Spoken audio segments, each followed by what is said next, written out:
Gjykata kushtetuese ka vendosur se nuk do të kaloj për shqyrtim ankimin e kryebashkiakut të arrestuar Erjon Veliaj, lidhur me vendimmarrjen e gjyqtares Etleva Deda për të kaluar për gjykim në themel të çështjes penale ndaj tij. Vendimi nga gjyqtarja e posaçme për të kaluar çështjen e ngarkim të Veliaj dhe 29 personave të tjerë u dha më në shkurt të këtij viti. Ky vendim u ankimua nga kryebashkiaku ndaj të cilit rëndojnë 13 akuza për 5 vepra të rënda penale. Ai kishte kërkuar gjithashtu pavlefshmërinë e çdo seance të zhvilluar pas vendimit të nënshkurtit, seanca ku ai vetë nuk paraqitet nga frika e përballjes me drejtësinë. Gjykata kushtetuese vendosi të mos e kalojë ankimin e çështjes për shqyrtim në seancë plenare.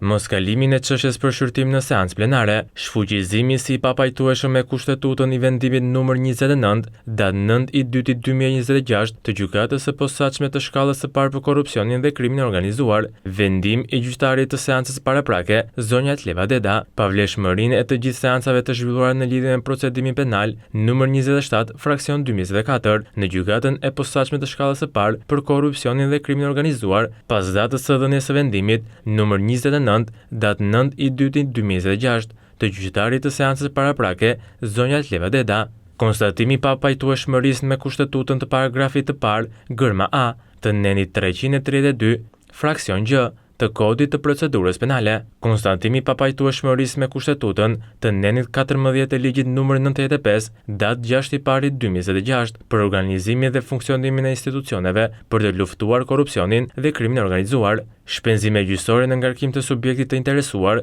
thuhet në vendimin e gjykatës kushtetuese. Kryebashkiaku i Tiranës ndodhet në qelitë e burgut të Durrësit, që prej shkurtit të vitit të kaluar, ndaj tij rëndojnë 13 akuza për 5 vepra të rënda penale, përfshirë korrupsionin pasiv, pastrim parash, mosdeklarim pasurie, shpërdorim detyre dhe futja e stendeve në burg. Tashmë në gjykatë janë 60.000 faqe me fakte dhe prova për të gjitha veprat penale, të cilat rëndojnë mbi të dhe Veliajn prej 15 seancash, por po përdor teknikalitete dhe makiacione të ndryshme për të zvarritur procese gjyqësore. Veliaj është lënë në burg nga të gjitha nivelet e gjykatave, ndërsa ende tenton që me justifikime të shtyjë gjykimin e tij.